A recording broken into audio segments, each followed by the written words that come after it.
on back up here, buddy. We're gonna slip somebody in for a minute or two. I want to tell you guys something. Tom Munns is an incredible human being. I have had an opportunity to meet him over the last year. Didn't even know anything about him or about JBS. And I'm going to tell you, there's a lot of thoughts on JBS.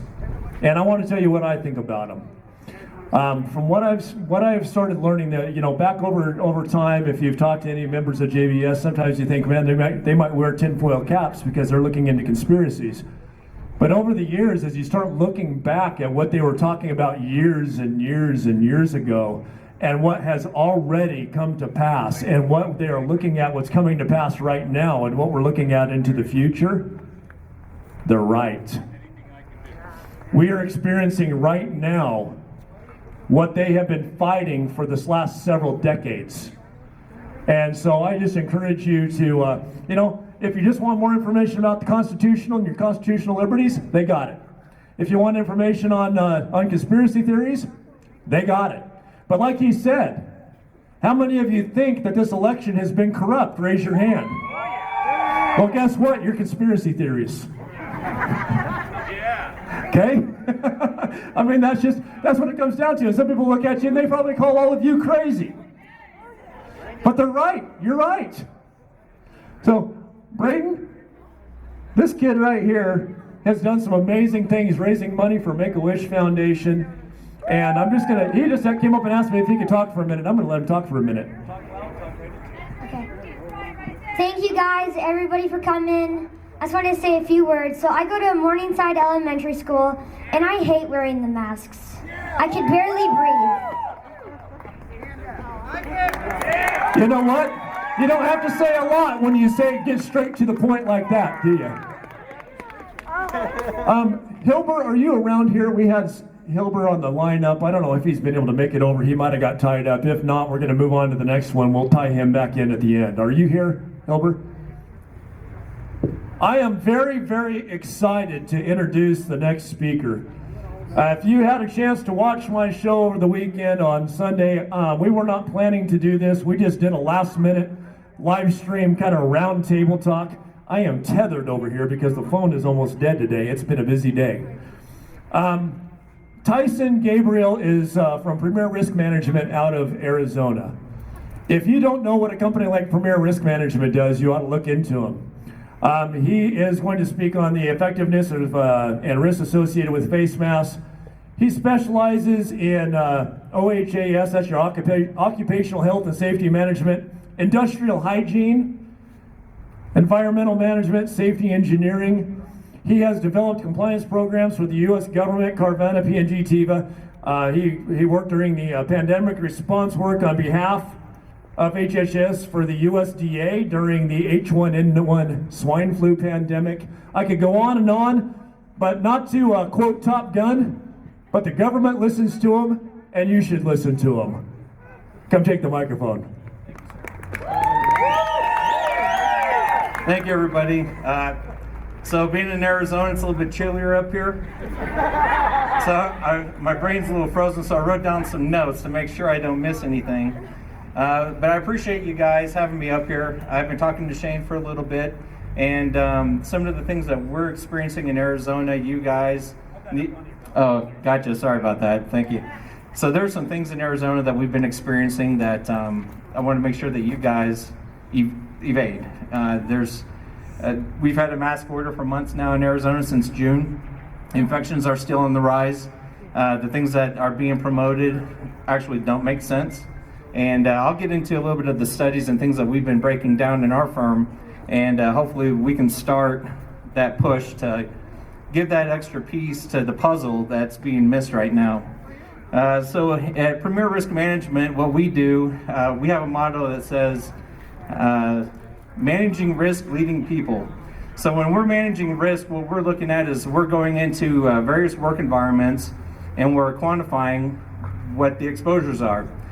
We work with various types of industries. We also work with captive markets in the insurance industry, and we'll go into these companies and mitigate the risk to reduce overhead expenses such as workers' comp and just employee loss. So So what we utilize, there's a scientific long-term engineering study or a protocol called the hierarchy of controls. So we'll use medical science. Medical science gives us a great deal of how we're going to attack the problem or the contaminant. But the hierarchy of controls, this is a special system that has tried and true for decades. Various industries use it. We use it for our work. And what that means is we look at the different strategies and prioritization of how we're going to implement strategies to reduce exposure. First thing we try to do is eliminate the exposure. That's not always possible, but in the sense of COVID-19, what we do is we try to keep people at home if they're sick. That's a good elimination protocol. Then we try to substitute the hazard. And in this situation, there isn't a substitution, but one experience that I've had is, for example, if you have a degreaser with carcinogens, you can use a fruit acid-based degreaser that will reduce that carcinogen exposure. Then we go into what's called engineering controls. And the engineering controls for this pandemic, one of the great ones in a building is called the HVAC system. And what that does is that mitigates your air. I've been on several webinars of colleagues of mine around the world who have been doing air sampling in contaminated areas with sick patients. And they're having a difficult time finding contagion in the air because the HVAC systems are so efficient, especially in the medical facilities. They'll also use negative pressure rooms for these things, which means that the contaminant, any airborne contaminant, will stay in that room while it's being mitigated through the HVAC system. These controls are far superior than PPE, but the next control is administrative controls, which are policies and procedures. That type of control, we're trying to change behaviors. So you'll see that with social distancing, you'll see that with cleaning procedures, things of that nature that are highly effective. But the least effective control is personal protective equipment. That's your last line of defense. And the disturbing thing that we've been watching since May is that people are using this as a centerpiece for their exposure control plan for this. In Arizona, like I said, we've had a mask mandate for several months now, since June. What I've witnessed firsthand, I'm just an observer of people, but since everybody's turned on the mask mandate, they've reduced their cleaning, their hygiene, and those exposures are continuing because people believe that the mask is stronger than more effective measures. And there's a lack of education that's going on in the public right now from public health officials. And to be quite transparent, they don't always have the skill set in this piece. We're hired by medical professionals to come in and train their people. We conduct respirator fit testing, respirator training, exposure training, blood pathogens, hazard communication, things of that nature. They are doing their best. I believe that. I know a lot of them personally. They are good people, but a lot of them don't understand that extra piece. Some do, and the hubris is taking over. But they do. The medical science is important for us to combat this, but also is risk management. That is the piece of expertise that's being ignored right now. Leading people. So when we talk about leading people, whenever there's a dysfunction in the safety strategy, 95% of that reasoning is from human behavior. So when we get back into proper training, proper protocols, adults that have had training are still 95% of the problem. You're putting PPE on children. How is that going to be handled even if you train kids? But they're not being trained. And now we're leaving children to a higher exposure. One of the things that I brought with me, so when we talk about masks, some of the studies that are being used right now, we're actually dissecting those. So the studies are contaminated with other controls being used. They'll reference it, but they don't acknowledge it in the studies. So the same time they're doing a mask mandate, they're also enhancing their cleaning procedures. They're enhancing their HVAC system. They're also I mentioned the negative pressure rooms, but with the masks, there is a downside to them. And that's not being discussed. And for my long-term study up until May of this year, improper mask use was a contributing factor to high bacterial pneumonia during the 1918 Spanish flu. There's also a randomized controlled trial in the Vietnamese industry where moisture was a contributing factor to retaining the virus or virus material and infecting nurses. I brought this with me. This is it's a sampling media, so when I go out and conduct air sampling, I use a pump, and I'm bringing in about 2 liters of air per minute for about an 8-hour time span, and in here is a gelatin filter. And a gelatin filter is important because it retains, it's moisture, it has moisture on it that retains the viability of the virus material or germ material that I'm testing for, which is important for it to get back to the lab for it to be analyzed. So imagine wearing a mask all day. Imagine the moisture that builds up from the sweat, from your breathing, and what is that doing? It's becoming a petri dish. So and that is a real risk, and that's being poo-pooed on, and it shouldn't be. That is a significant risk for kids, because to this day, pediatricians around the world will tell you children have a higher risk of seasonal flu than they do of COVID-19. So when you're adding risk to kids wearing a mask of being contaminated to the flu, you're increasing their risk. And that leads me to a point where when we're analyzing risk, you can't be tunnel vision. If you get too focused on one thing, you might be creating another risk. There's always a domino effect for every decision you make. And it's important to have an open mind and be able to analyze that properly and account for those things.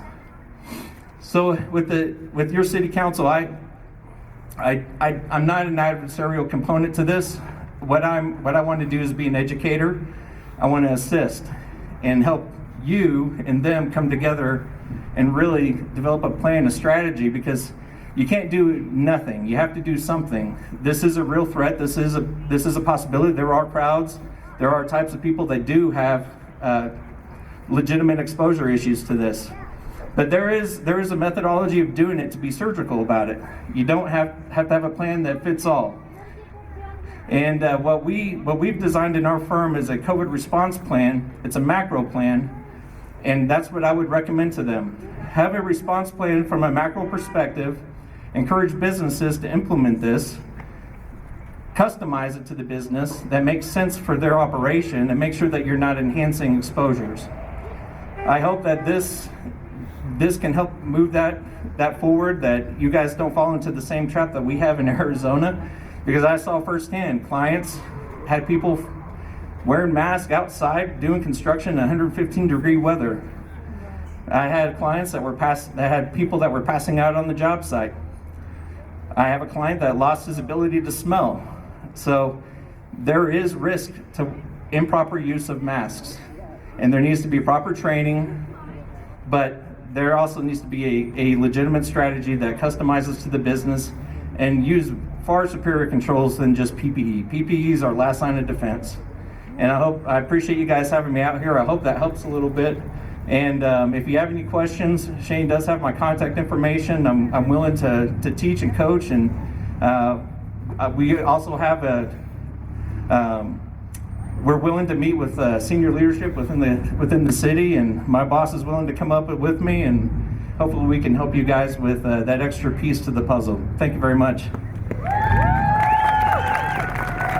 Tyler, thank you. And just so you know, Tyler offered his services free of charge to our city council, to South Central Public Health, to St. Luke's, any government officials, even Governor Chicken Little, if he's interested in listening to him. He has offered his services to him for free. So give him a round of applause. I mean, that is a wonderful thing that their business is doing here to try to help get rid of some of the misinformation that's out there.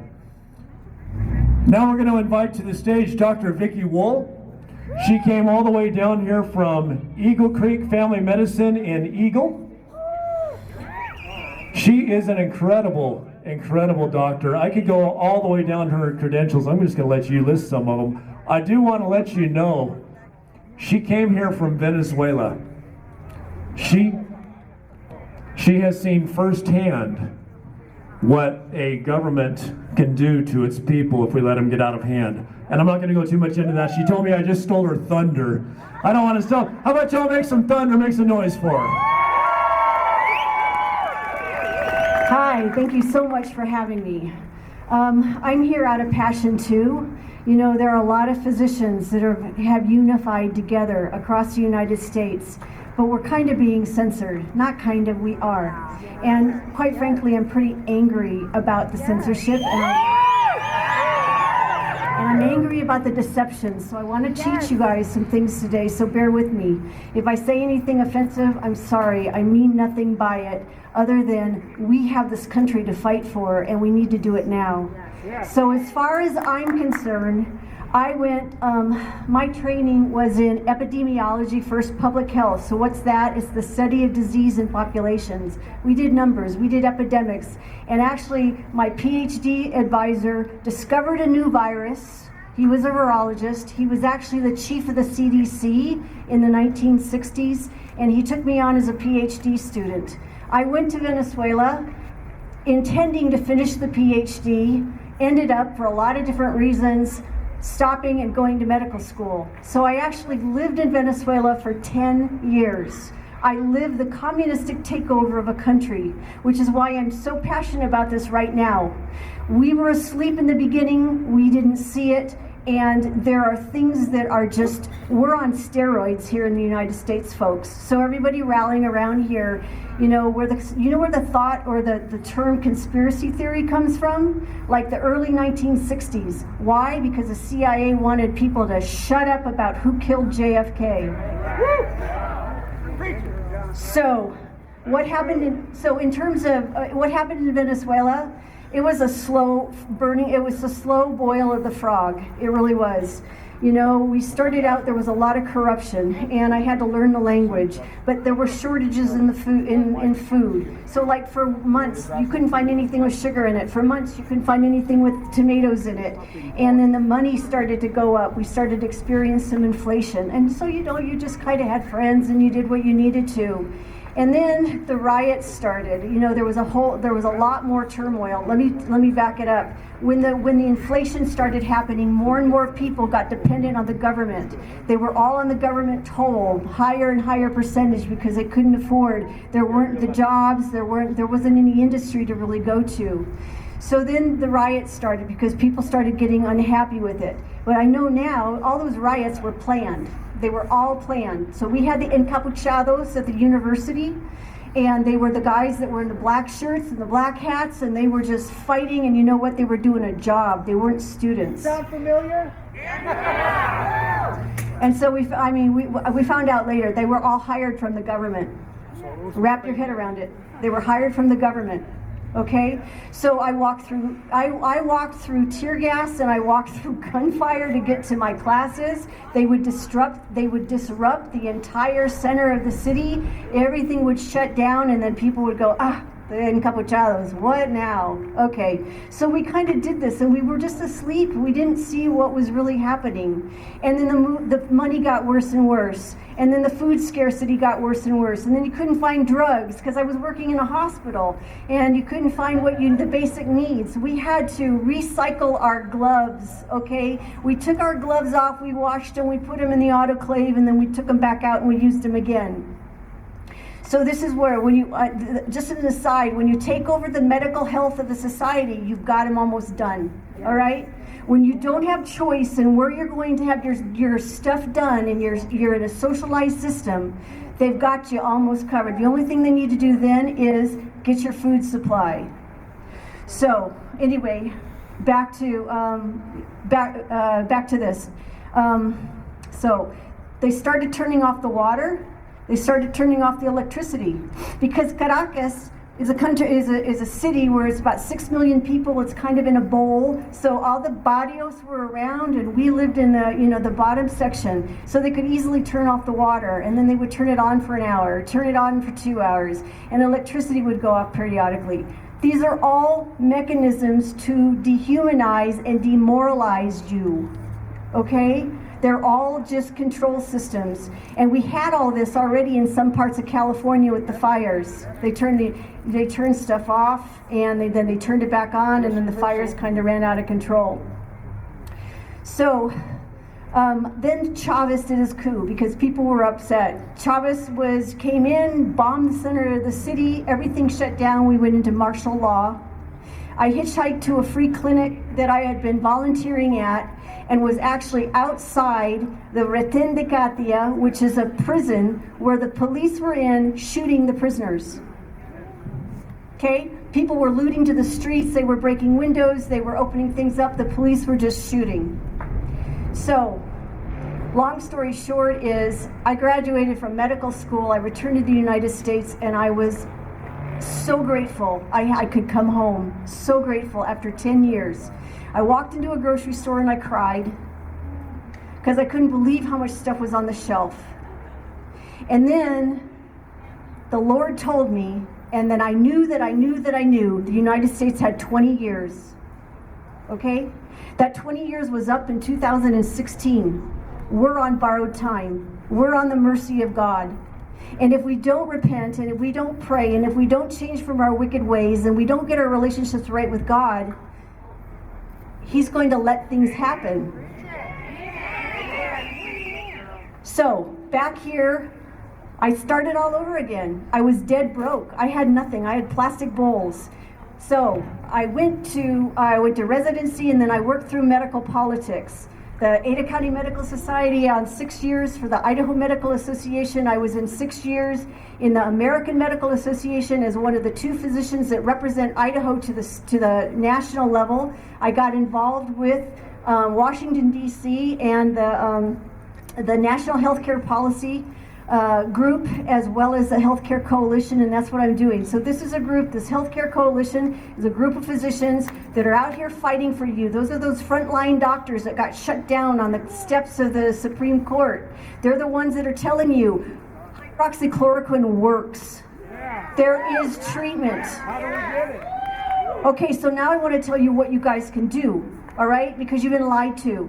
There is early treatment, there is prevention, but you're not being told it. The physicians that work in a structured system like a hospital don't believe that.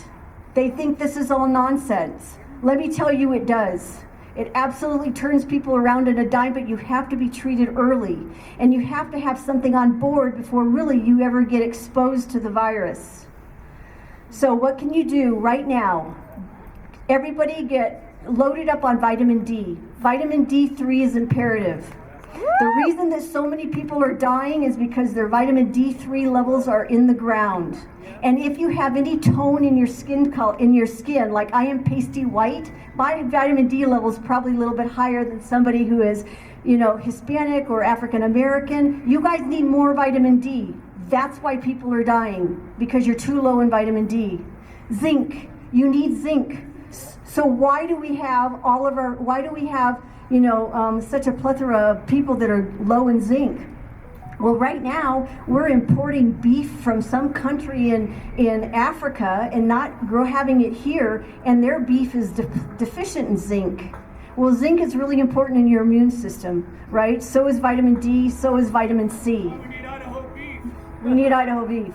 So vitamin C, vitamin C, right? Vitamin C is awesome. Linus Pauling, who won the Nobel Prize in biochemistry, used to take between 9 and 10 grams of vitamin C a day. If you take too much vitamin C, you get diarrhea. Okay? So basically, you need small quantities, and all this stuff that's mixed with sugar, forget it. It's making it useless. So all these products that you get in bulk, they probably are pretty useless. So the recommendation is a smaller dose of vitamin C multiple times during the day. So we've got zinc, we've got vitamin D3, we've got vitamin C, elderberry. A lot of people know elderberry. A couple teaspoons a day. Make sure it's not with a bunch of sugar. Quercetin. Most of you know what quercetin is, or you don't. I never had heard of it before now. It's Quercetin, quercetin. So why all this stuff, right? Basically because the virus attaches to the cells that have these ACE receptors. The virus then gets into the cell and uses the cell machinery to reproduce itself. And then it goes out and it does its thing. About day 7, maybe day 6, day 7, your body goes ballistic and creates an autoimmune antibody response to it, which is responsible for your cough, your shortness of breath, your pulmonary symptoms, your fatigue, and everything else. So it's really the virus getting in, multiplying itself, getting really high viral loads, and then you crack because your immune system is trying to fight it. So what the Quercetin and the elderberry and what the hydroxychloroquine do is they allow zinc to get into the cell. And when zinc gets into the cell, it stops the viral replication. That's why you need it on early. That's why you've got to have that on. You've got to have that early in there before you get the exposure. So what's the difference? Well, Quercetin and elderberry, their half-life's really short. You got to take it every day. But the half-life of hydroxychloroquine is 22 days. The half-life of chloroquine is 55 days. So effectively what I'm telling you is you could take one pill of hydroxychloroquine a month and be protected. Now, I haven't gotten COVID. My whole office, nobody's been sick. We don't wear masks, okay? And we're all on hydroxychloroquine. Sorry, seriously. So let me tell you about internationally. How about India, right? Early on when we were watching this, India, 1.2 billion people. There are so many people in India, you can't even turn this, you can't cross the flipping street, there's so many people in India, And they knew that they were going to have a catastrophe there. So what India did was brilliant. They started treating early all their patients with COVID with hydroxychloroquine and azithromycin and zinc, I believe. And all the family contacts of COVID patients, they nipped it in the bud. They don't have a problem. So their death rate, and I want to tell you about numbers because you guys are getting bamboozled about numbers too. Their death rate is about, last I saw it was like 70 per million people. 70, okay? 70 people die per million people that get infected. United States current death rate is somewhere around 740 people. Because why? Because they have taken the ability to prescribe hydroxychloroquine away. They've made everybody scared of it. Then NIH has said there is no early treatment for COVID. That is a lie. Absolute lie. So anyway, going on, we've got the prevention and the treatment for hydroxychloroquine.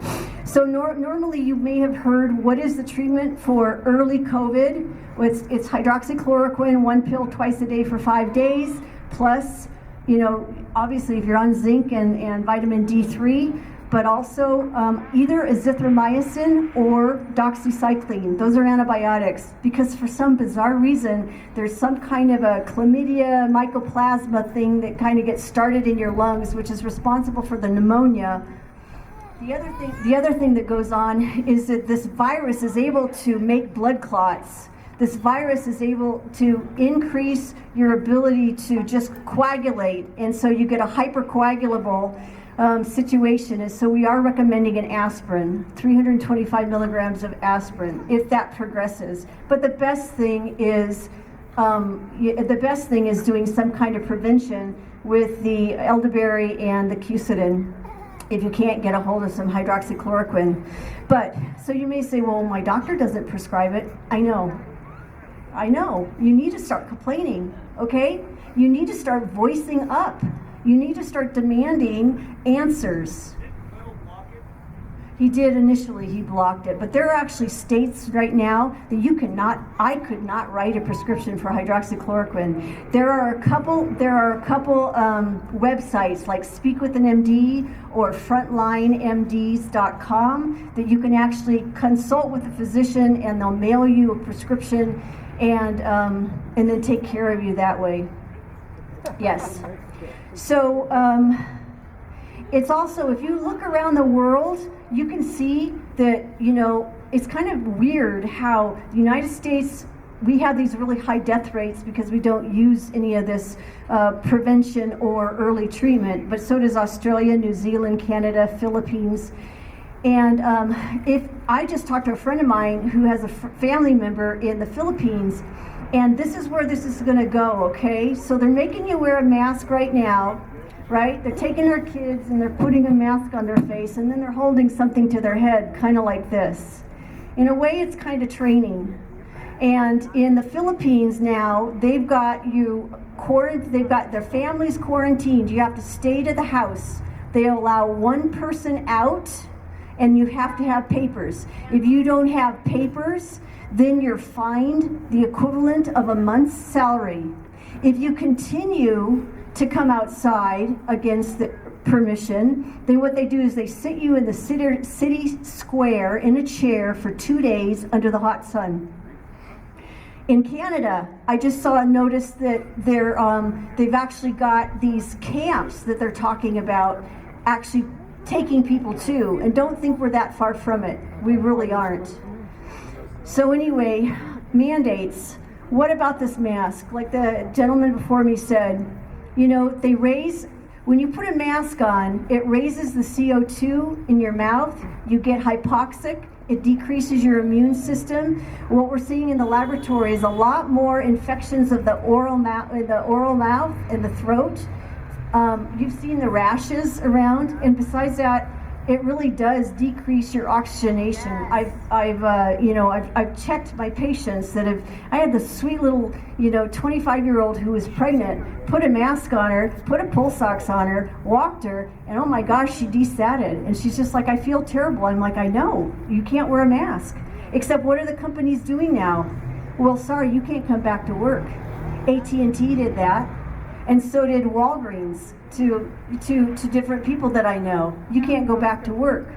So you need to start speaking up. The last thing I'm going to say is, what's a pandemic?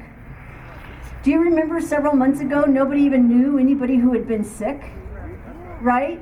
Do you know that it's really anybody who's over 70 is the highest risk? Anybody over 70 years of age. And I did a report for a health district that got me in really hot water. But my whole point was, okay, at that point, there were 26 people that had died in Idaho from COVID at that point in July. And that means that our entire state shut down for 26 deaths. Now, no death is easy. It's all hard, but they were all over 70, and we shut down. We shut down everything.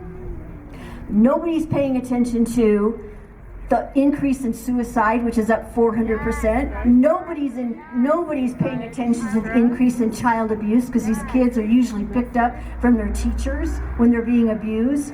How about spousal abuse? How about alcohol abuse?